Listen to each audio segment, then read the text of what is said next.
tell you is this. I was a speaker at one point in time in a different body at a different time in my career. And even if a conference committee has not been formed, there are discussions that go on. And they go on. And then eventually there'll be a conference committee and things work out. But it doesn't necessarily mean that nothing is happening. I think things are happening. I think they're working on solutions. We have to have a solution at some point in time, and that's happening. But, Mr. Speaker, this resolution provides for an open rule to allow all members to offer their ideas and debate them through regular order. Two underlying bills fund necessary programs that train, equip, house, and support the brave men and women who sacrificially defend our freedoms and also support their families. Our debt of gratitude to these individuals does not expire when they retire. And so the legislation also funds important programs to provide benefits and medical care for our veterans. Additionally, the legislation equips our Coast Guard and supports the individuals who guard our borders, secure our airports and seaports, and respond to natural disasters. However, we would be doing a great disservice, Mr. Speaker, to future generations if we fail to consider the effect of our current spending will have on the future physical health of and safety of our nation. For that reason, these bills reduce costs, require coordination of medical care, and ensure the efficient operation of those critical programs so that we may continue to support those who protect us. I encourage my colleagues to join me in voting in favor of this rule and passage of the underlying bills. I yield back the balance of my time, and I move the previous question. Question is on ordering the previous question on the resolution. Those in favor say aye. Those opposed, no. Opinion of the Chair, the ayes have it. Mr. Speaker. Gentleman from Florida. I ask for the yeas and nays. Yeas and nays are requested. Those favoring a vote by the yeas and nays will rise. Sufficient number having risen, the yeas and nays are ordered. Members will record their votes by electronic device. Pursuant to Clause 9 of Rule 20, the Chair will reduce to 5 minutes the minimum time for an electronic vote on the question of adoption. This is a 15-minute vote.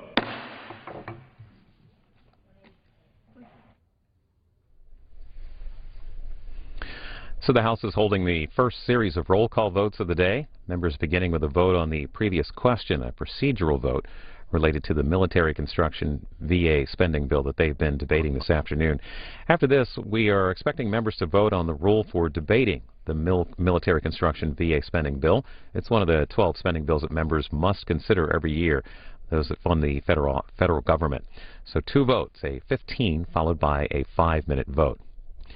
A couple of hearings to call to your attention this afternoon. A short time ago, the House Ways and Means Committee wrapped up a hearing looking into the IRS's targeting of certain conservative political groups during the 2012 election to see if they were violating their tax-exempt status.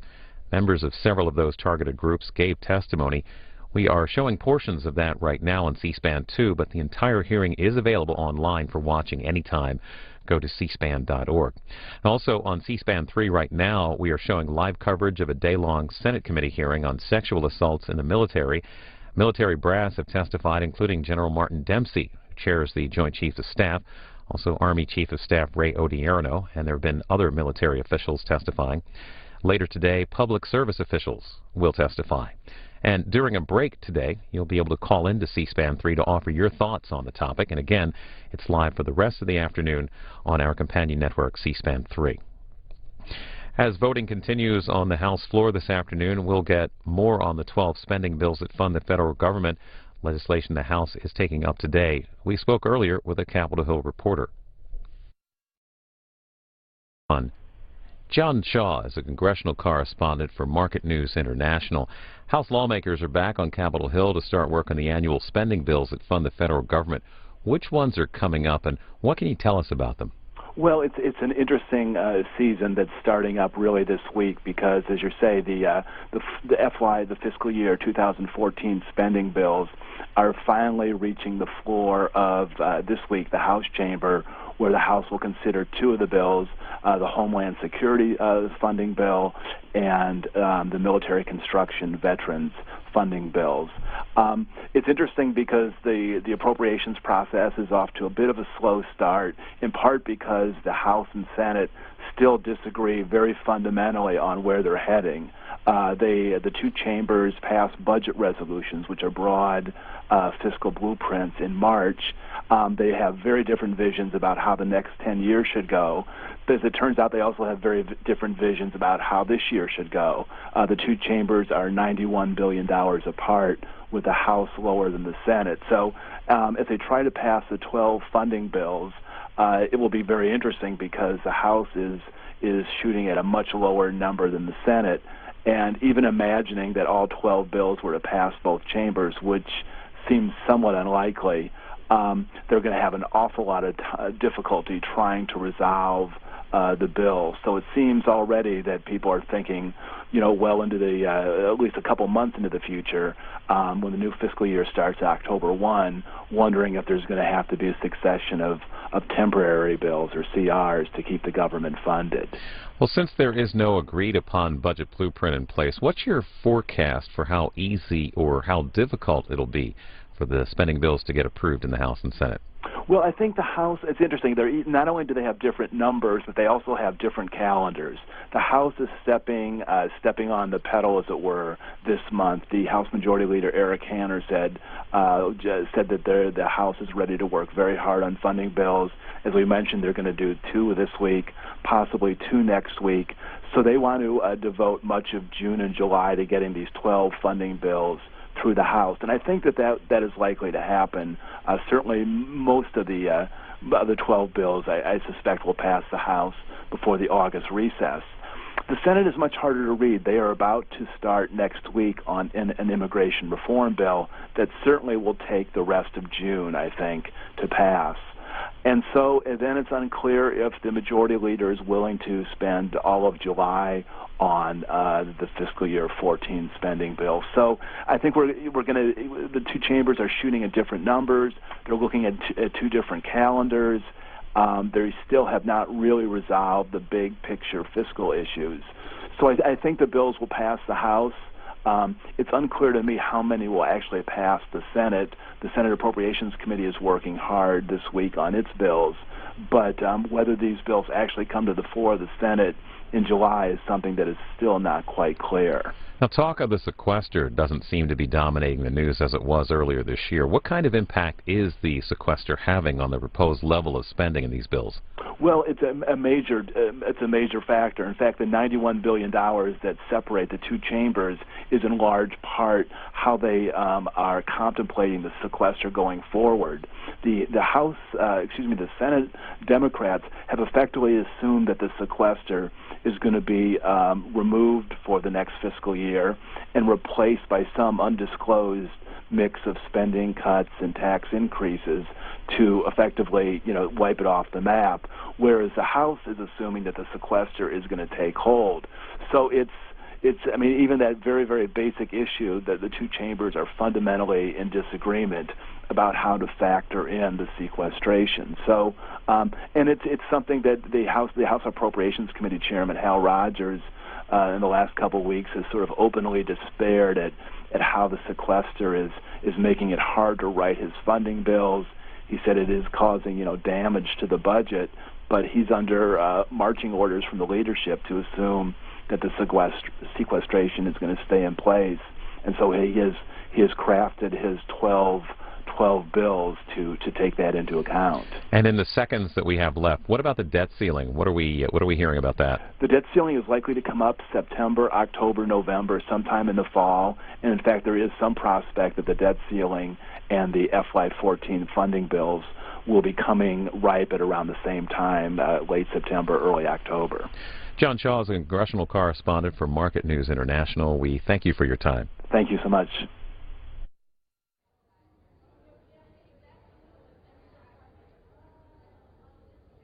And the House is voting on a procedural motion related to the rule for debating the first of those 12 spending bills.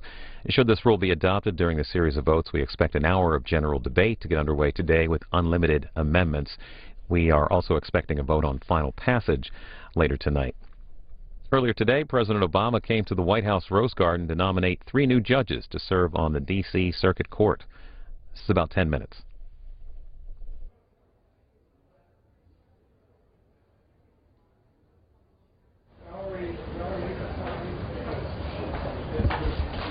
Ladies and gentlemen, the President of the United States, accompanied by Patricia Millett, Nina Pillard, and Judge Robert Wilkins. Good morning, everybody. Please have a seat.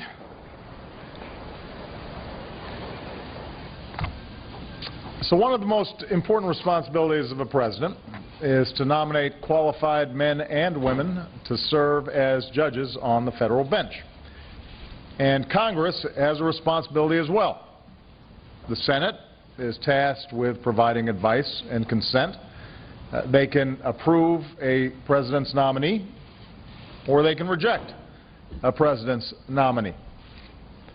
But they have a constitutional duty to promptly consider judicial nominees for confirmation. Now, throughout my first term as president, the Senate too often failed to do that. Time and again, congressional Republicans cynically used Senate rules and procedures to delay and even block qualified nominees from coming to a full vote.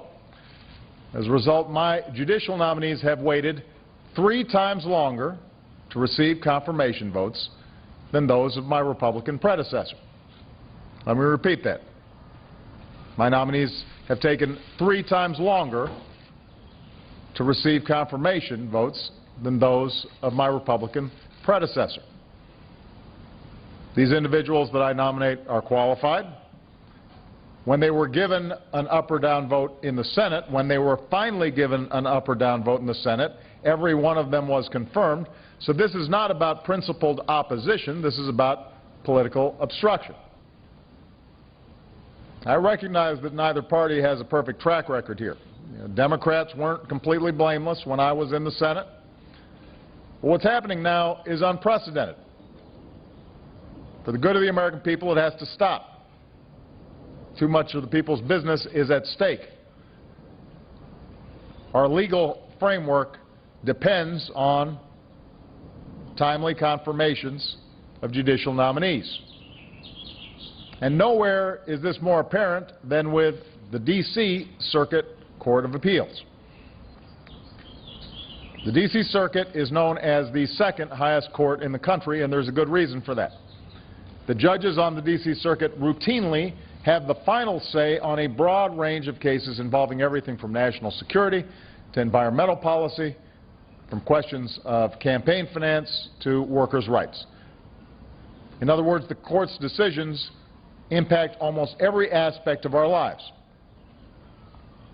There are 11 seats on the D.C. Circuit Court. When I first took office, there were 2 vacancies. Since then, 2 more judges have retired. That means there are 4 vacancies that needed to be filled. And by February of this year, more than 1/3 of the seats on the nation's second highest court were empty.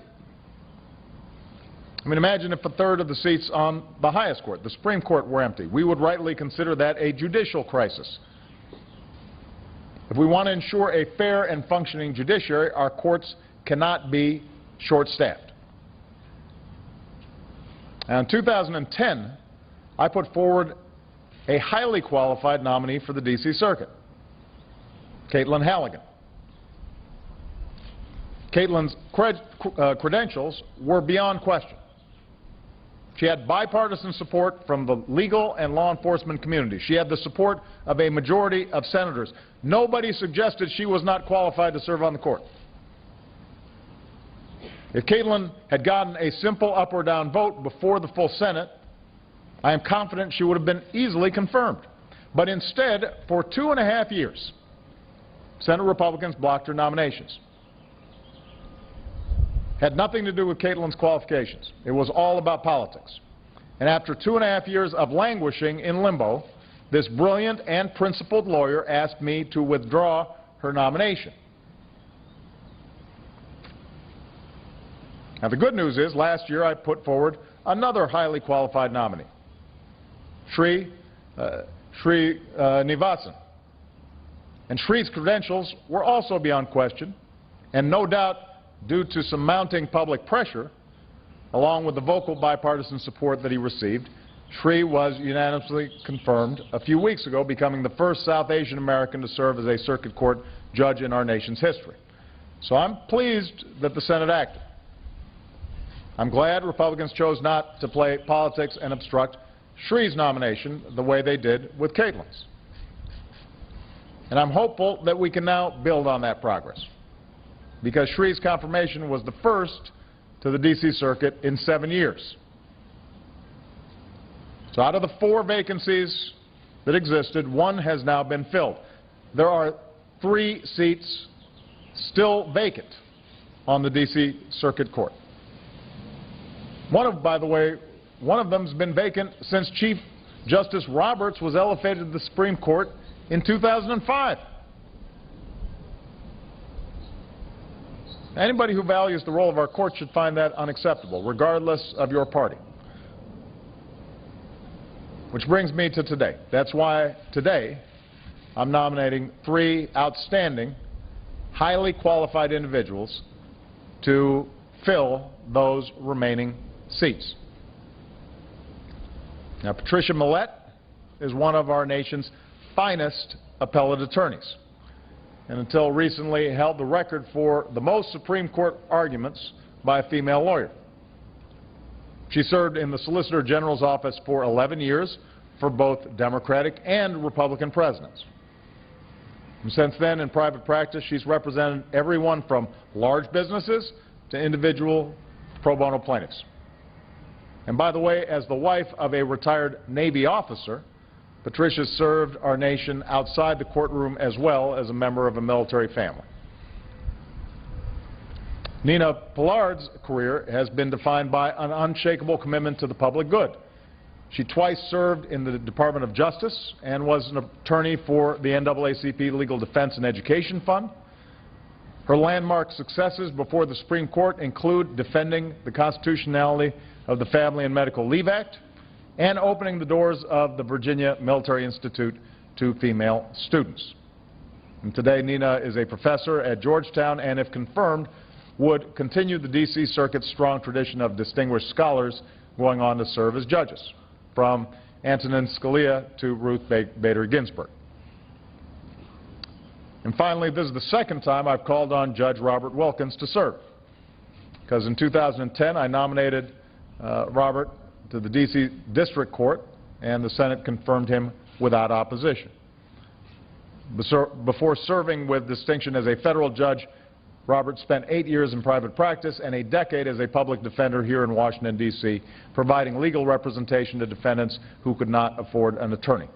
And throughout his career, Robert has distinguished himself as a principled attorney of the utmost integrity. So, these 3 individuals are highly qualified to serve on the D.C. Circuit. They have broad bipartisan support from across the legal community. The nonpartisan American Bar Association have given them, each of them, its highest rating. These are no slouches. These are no hacks. These are incredibly accomplished lawyers by all accounts. And there are members of Congress here today who are ready to move forward with these nominations, including the chairman, Patrick Leahy. So there's no reason, aside from politics, for Republicans to block these individuals from getting an up or down vote. Despite that, some Republicans recently have suggested that by nominating these 3 individuals, I'm somehow engaging in, and I'm quoting here, court packing. No, people laugh, but this is an argument I've made. For those of you who are familiar with the history of court packing, that involved Franklin Delano Roosevelt trying to add additional seats to the Supreme Court in order to water down and get more support for his political agenda. We're not adding seats here. We're trying to fill seats that are already existing. Each of the past 5 presidents has seen at least 3 of their nominees confirmed to the D.C. Circuit. Since I've been president, obstruction has slowed that down to 1. Right now, there are 3 open seats on a critical court. I didn't create these seats. I didn't just wake up one day and say, let's add 3 seats to the District Court of Appeals. These are open seats. And the Constitution demands that I nominate qualified individuals to fill those seats. What I'm doing today is my job. I need the Senate to do its job. The fact that Republican senators are now pushing a proposal to reduce the number of judges on this independent federal court also makes no sense. When a Republican was president, 11 judges on the D.C. Circuit Court made complete sense. Now that a Democrat is president, it apparently doesn't. 8 is suddenly enough.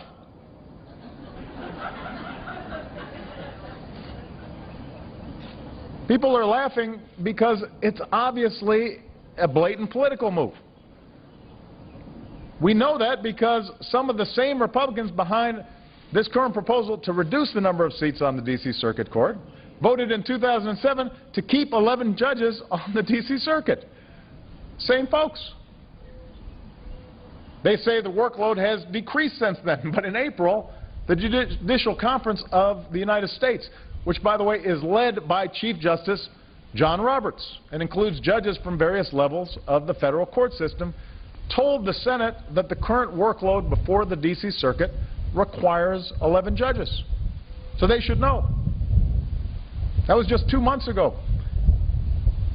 Chief Justice John Roberts, the Chief Justice of the highest court of the land and former member of the D.C. Circuit Court, says they need 11 judges. So it's important we don't play games here, and it's important that we cut through the verbiage. An essential part of our democracy is the separation of powers. The executive, the legislative, and the judiciary each have a role to play. When it comes to judicial nominees, my responsibility is to put forward qualified individuals. These are 3 of the most qualified individuals you'll ever meet. The Senate's responsibility in turn is to promptly give them an up or down vote. So today I'm doing my part. I hope in the coming months that the Senate does its part, because I assure you when these 3 outstanding individuals are on the bench, they will do their part. That's what the Constitution demands. It's what the American people expect. And I look forward to years of outstanding service by these outstanding lawyers of incredible integrity. And I promised that I would mention this before all of you. They also have really good-looking families. Because I just saw their kids. And all right. Thank you very much, everybody.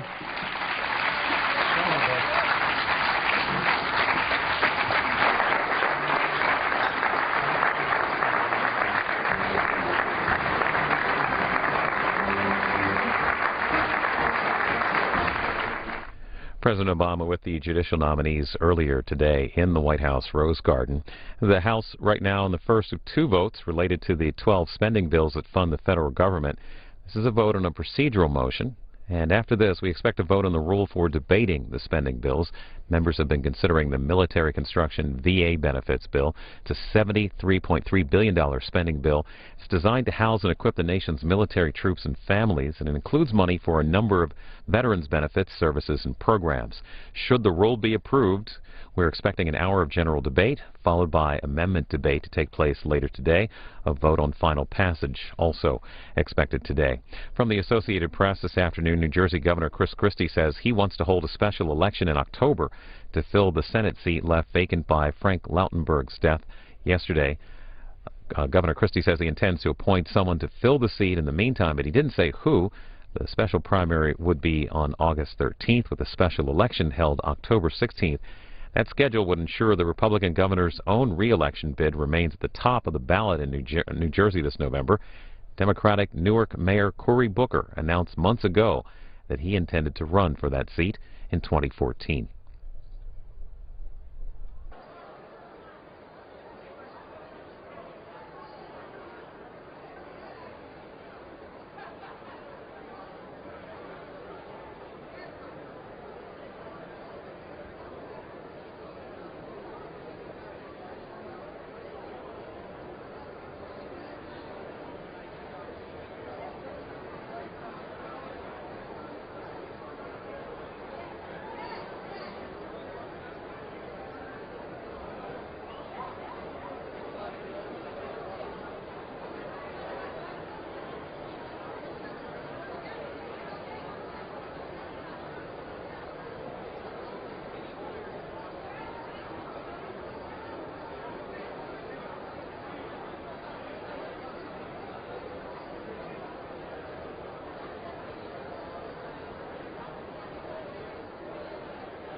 This vote, the yeas are...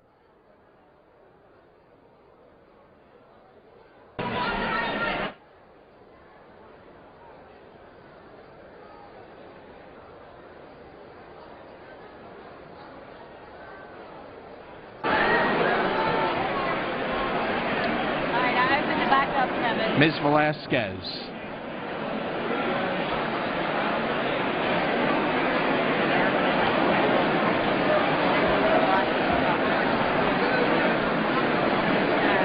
Ms. Velasquez votes no. Mr. Fattah. Mr. Fattah votes no. Mr. Grayson. Voted no.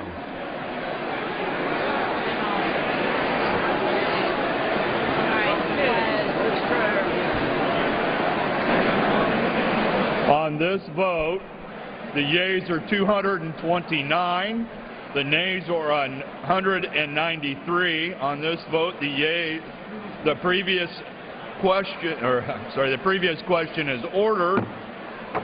The question is on adoption of the resolution. Those in favor say aye. Those opposed will say nay. In the opinion of the chair, the ayes have it. Speaker, I ask for the yeas The and nays. gentleman asked for a roll call vote. Those favoring a vote by the yeas and nays will rise, a sufficient number having arisen. The yeas and nays are ordered. Members will record their vote by electronic device. This is a 5-minute vote. So the House is holding the second of two votes in the first series of the day. It's a vote on the rule for debating the military construction VA spending bill. It's one of the 12 spending bills that members must consider every year that fund federal operations. And as you heard, this is a 5-minute vote. Underway right now on our companion network C-SPAN 3, the Senate Armed Services Committee has been holding a hearing on the issue of sexual assault in the military. One of those testifying, Joint Chiefs of Staff General Martin Dempsey, says that these crimes of sexual assault in the military demand accountability by its commanders and favors many of the proposed Senate bills to address this issue. Here's a portion of what he had to say. Thank you, Chairman Levin, Ranking Member Inhofe, members of the committee. Thank you for this opportunity to discuss our commitment to eliminating sexual assault from the armed forces of the United States. The risks inherent to military service must never include the risk of sexual assault. It's a crime that demands accountability and consequences. It betrays the very trust on which our profession is founded. We are acting swiftly and deliberately to change a climate that has become a bit complacent. We know that lasting change begins by changing the behaviors that can lead to sexual assault. Therefore, we're taking a comprehensive approach that focuses on prevention, victim advocacy, investigation, accountability, and assessment, all as part of our solemn obligation to safeguard the health of the force. But we can and must do more to protect victims while preserving the rights of the accused, to prevent and respond to predatory and high-risk behaviors, and to ensure a dignified and respectful work environment. We remain open to every idea and option to accelerate meaningful institutional change. Legal reform can and should continue to be part of our campaign to end sexual assault. Like my fellow chiefs, I've been attentive to every piece of legislation. There are many reasonable recommendations on the table. In fact, I recently conveyed in writing to the chairman and to the ranking member my sincere interest in further considering many of them. For example, I see the merit in initiatives to prohibit those convicted of sexual assault from joining our ranks in the first place, to oblige administrative discharge for those convicted of sexual assault, to require commanders to report sexual offenses to the next higher commander in a prompt manner, and to increase transparency and accountability of commanders' actions and decisions.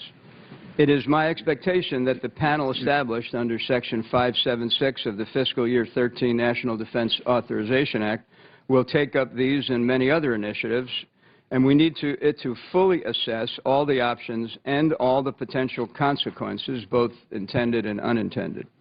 And as directed by Secretary Hagel, we need the panel to deliberate and to deliver on a more accelerated timeline. We won't be idle while giving time for this due diligence.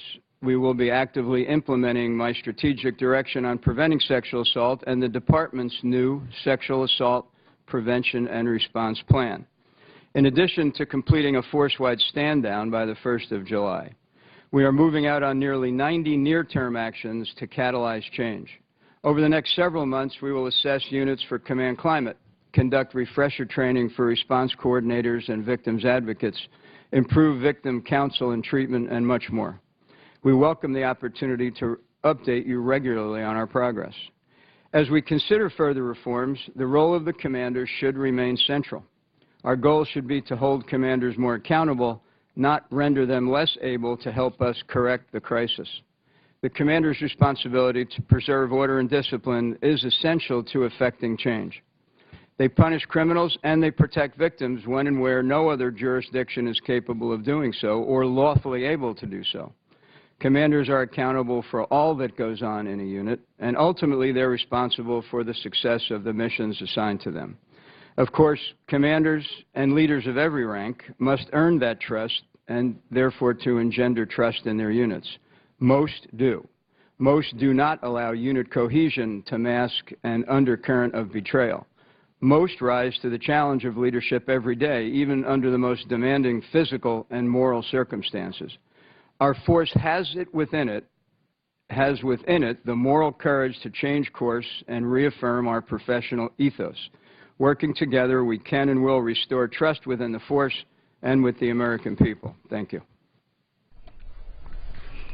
And that's just a portion of that Senate Armed Services Committee hearing. It does continue for the rest of the afternoon on our companion network, C-SPAN 3. Also, during the day, we will open our phone lines to get your thoughts, and we're taking your tweets at the hashtag sexual assault.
On this vote, the yeas are 227, the noes are 194.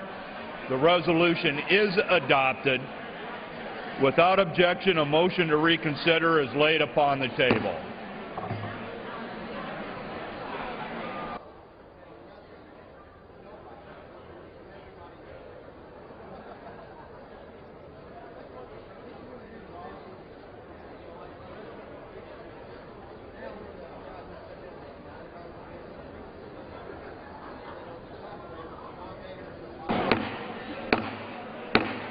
Please remove your conversations from the floor.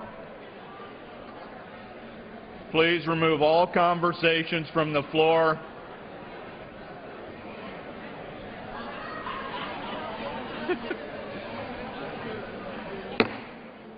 The chair respectfully requests silence so we can begin proceedings. Please remove all conversations from the floor.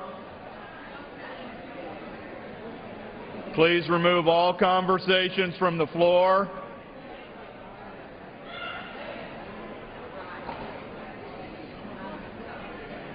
Please remove all conversations from the floor.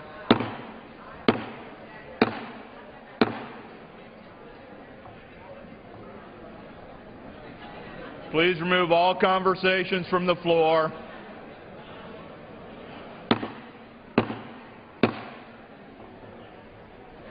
For what purpose does the gentleman from Texas rise?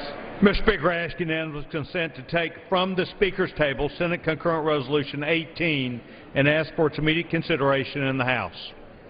Without objection, the clerk will report the title.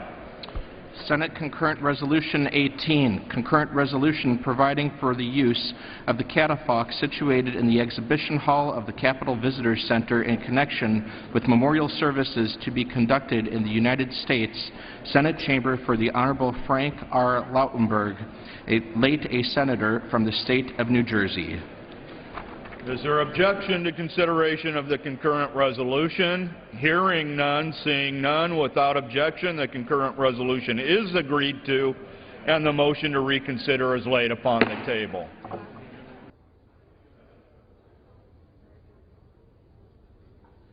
For what purpose does the gentleman from Texas rise? Mr. Speaker, I ask unanimous consent that all members may have 5 legislative days in which to revise and extend their remarks and include extraneous material on the consideration of H.R. 2216, and that I may include tabular material on the same. Without objection, pursuant to House Resolution 243 and Rule 18, the Chair declares the House in the Committee of the Whole House on the State of the Union for the consideration of H.R. 2216. The Chair appoints the gentlewoman from Florida, Ms. Roth-Lehtinen, to preside over the committee as the whole.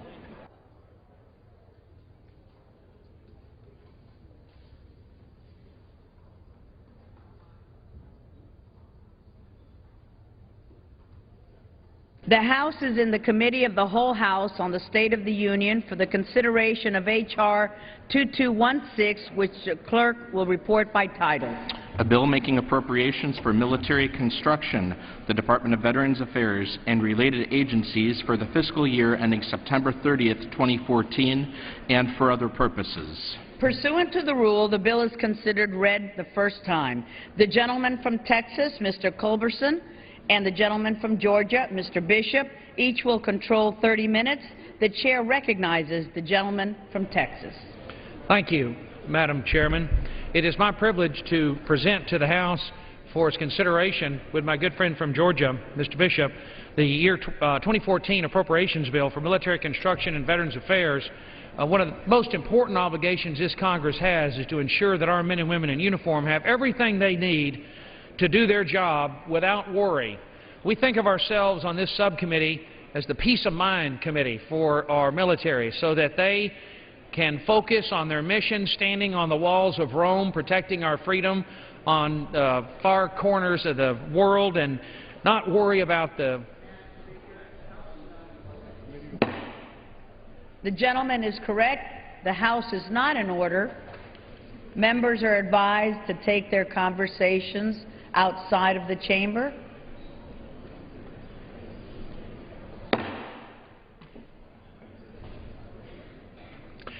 The House is not in order.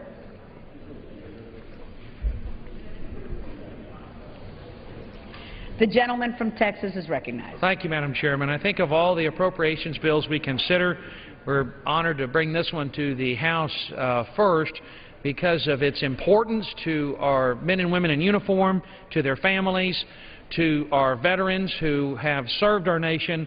We want to be sure, as I say, that they have no worries, that they don't ever have to look over their shoulder and be concerned that the United States Congress and the American people support them 110%, as we have done in this legislation, which my colleague from Georgia and I have drafted arm in arm. This is a bipartisan bill that we present to the House today to ensure that the military construction needs of the armed services are fully met. We have also done our best to ensure that when our men and women in uniform retire and move into the Veterans Affairs system, that they will have the best medical care possible. that this backlog that's been plaguing us for a number of years of disability claims will be cleared as rapidly as possible. And we've done this in a way that's also fiscally responsible. We have found every dollar we could that was left unspent from previous years and returned that to the taxpayers, at the same time making sure that our veterans and our men and women in uniform have everything that they need to do their job.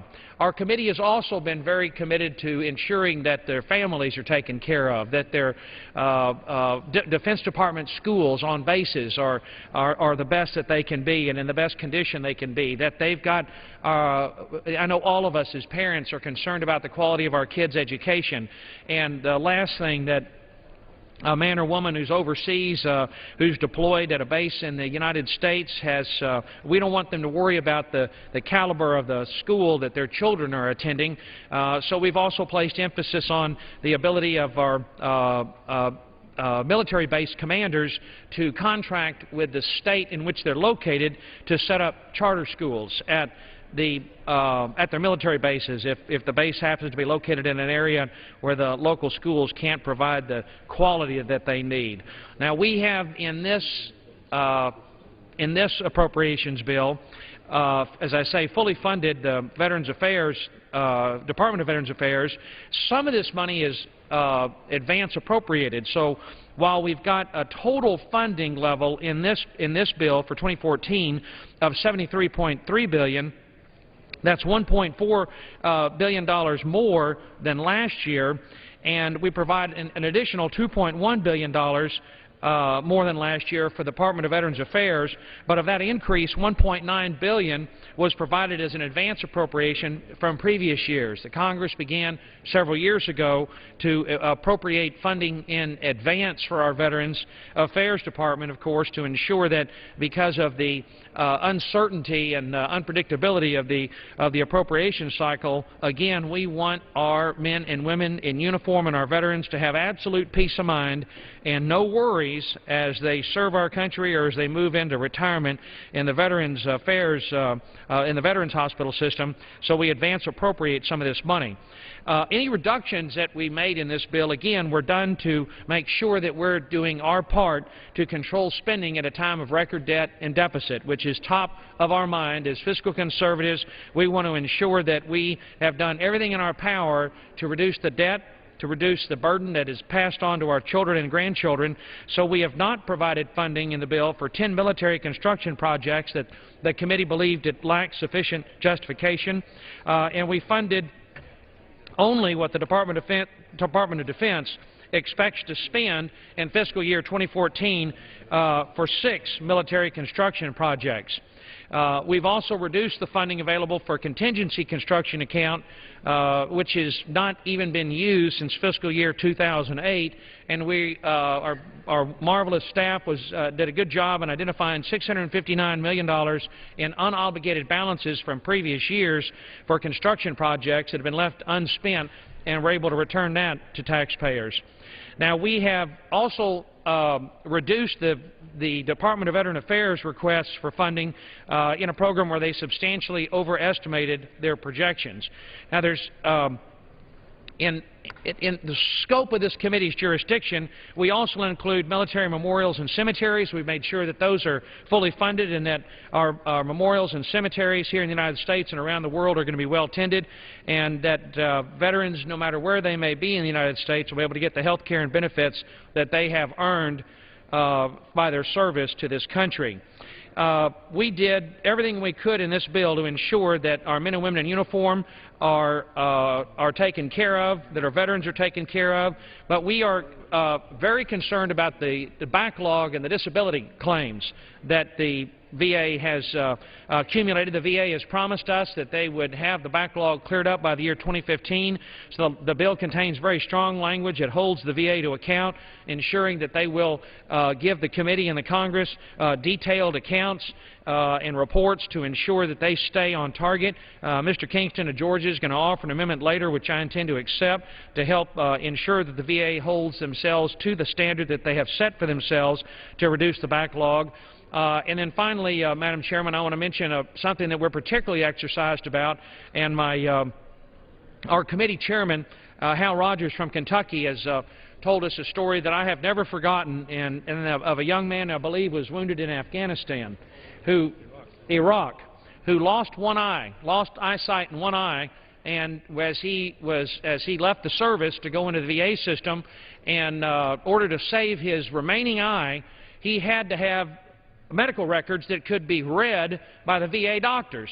And because of the bureaucratic inefficiency and pure idiocy, we've got completely separate set of medical records in the DOD and the Veterans Administration. And for years, taxpayers have spent upwards of $1 billion or more over the last 10 years to get the Department of Defense and the Department of Veterans Affairs operating in a single, using a single unified medical record, so that when a young man like this moves out of active service and into the VA, when it's a time-critical surgery, such as this young man needed to have to save his eyesight, the doctors in the VA could read those medical records and get him the help that he needs.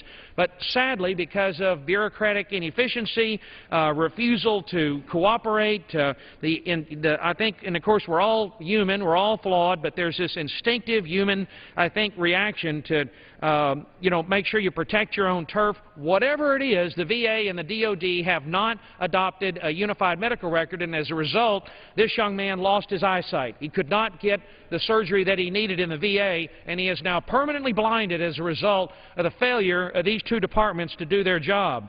Now, the week before last, when we were considering this bill in committee, the Secretary of Defense, Mr. Hagel, said that the DOD was just going to go ahead and adopt their own medical record system, separate from the VA.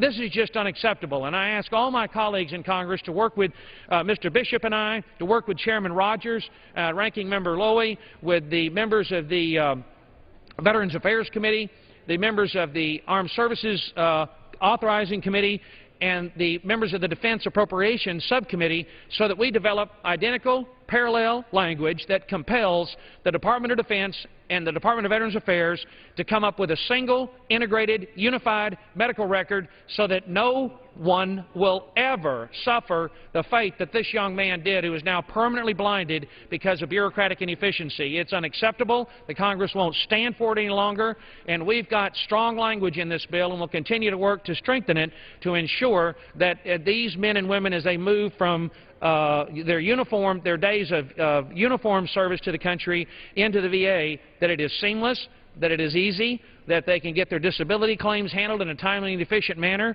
and that they can get their medical records read quickly and efficiently by the doctors in the VA system who do such a good job.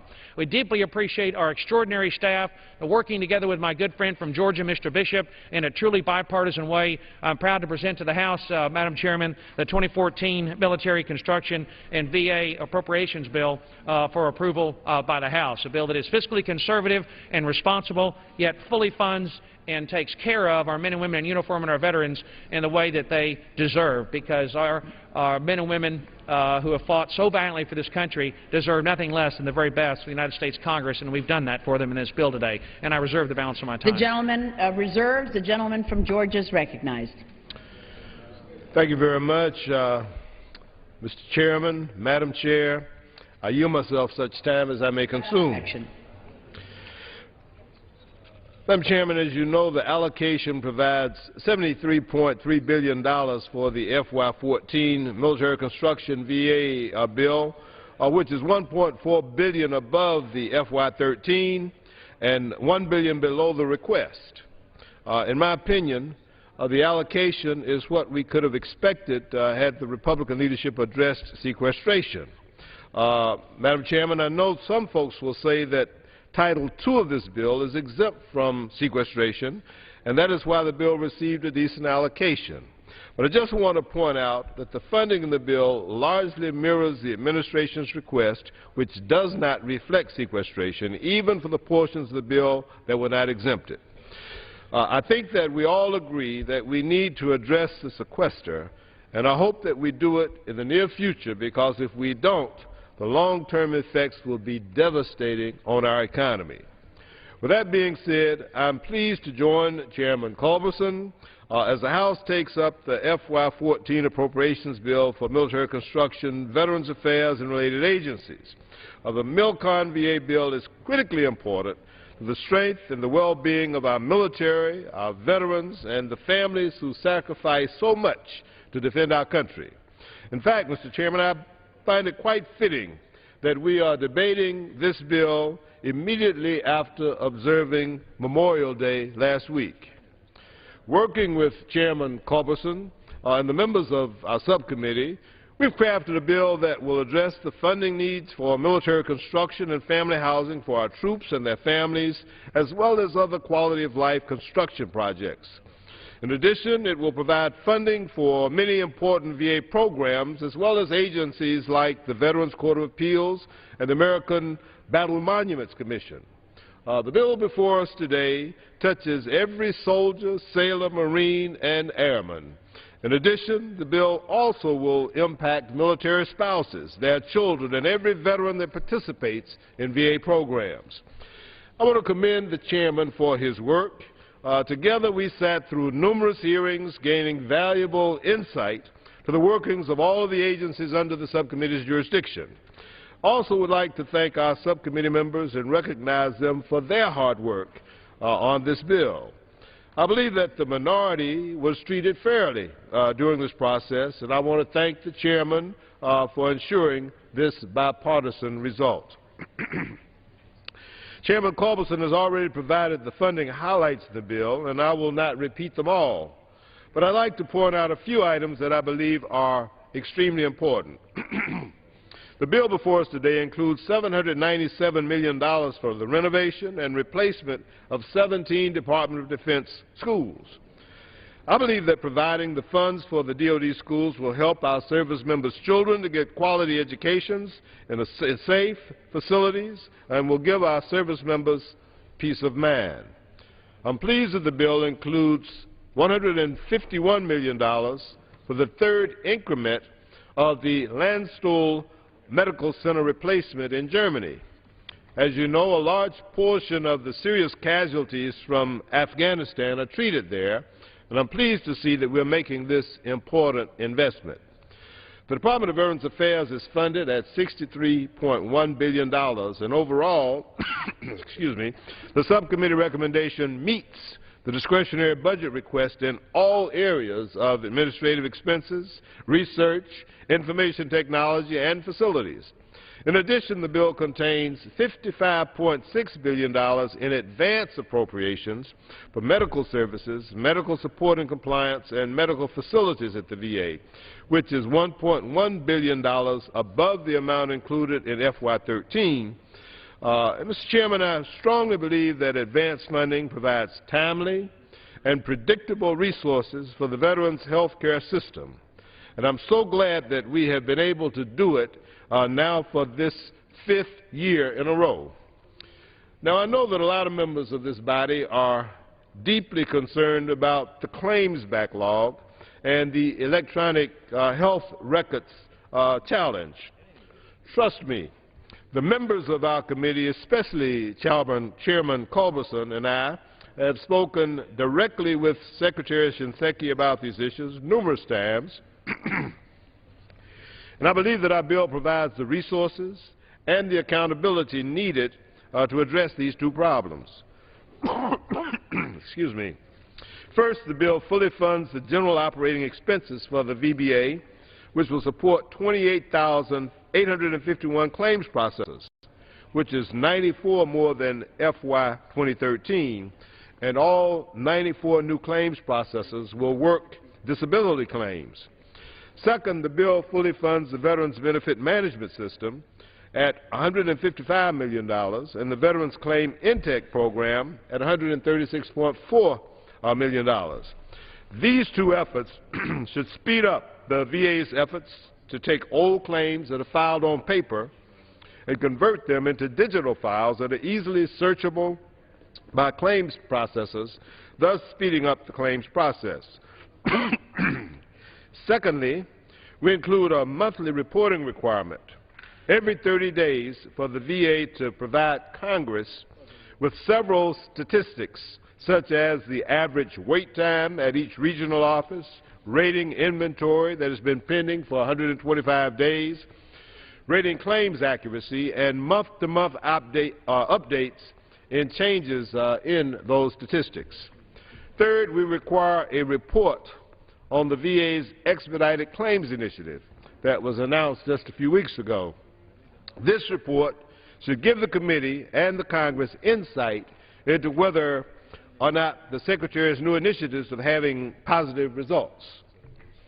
Finally, the bill directs the VA and the Department of Defense toward one integrated electronic health record system in bill language, and it restricts the availability of funds for the development of a system that meets the requirements of being single, joint, common, and integrated with open architecture, and is the sole system used by both the Veterans Administration and the Department of Defense. This initiative would ensure that veterans get their records to the VA electronically, thus reducing the number of claims filed on paper and speeding up the claims process. Now, the committee's action, and I want to make this point clear, the committee's action and this bill does not mandate the adoption of a particular system, only that it be a single system that is used by both departments. I don't think that we should get into the business of picking the software, but I do believe that by mandating a single system between the Department of Defense and the VA, that veterans' claims in the future will not continue to fall victim to the slow inefficiencies that we are dealing with today. Mr. Chairman, I believe that we have a strong bipartisan bill that supports our military, their families, and our veterans. And I'd hate to see the hard work of our committee upended by contentious partisan riders intended to serve in scoring political points instead of those that serve our nation. I also believe that the most important part of this bill, the resources and accountability provided to assist the VA in tackling this outrageous claims backlog. So I say to my colleagues that our committee strongly shares the deep commitment of this body to fixing the claims backlog issue. We looked at numerous approaches and firmly believe that our bill has found the optimal approach in dealing with this pressing concern of our veterans. Before I close, Mr. Chairman, I'd like to recognize the staff for all of the hard work and time that they've put into this bill. From the Minority Committee staff, I'd like to thank Matt Washington, as well as Michael Reed and Adam McCombs from my personal staff. From the Majority Committee staff, I'd like to thank Donna Shabazz, Sue Quantius, Sarah Young, and Tracy Russell. I'd also like to thank Ms. Lowy and Mr. Rogers, the chairman and the ranking member, who served so valiantly and who are so diligently trying to seek after the well-being of our servicemen and women, their families, and our veterans. At this time, Madam Chair, I reserve the balance of my time. The gentleman from Georgia reserves. The gentleman from Texas is recognized. Thank you, Madam Chairman. The House budget that we adopt set a total spending limit of $967 billion, and in 3 years that we have in the Republicans have had the majority in the House under the leadership of Chairman Hal Rogers of Kentucky, for the first time since World War II, we have reduced annual spending from year to year each year.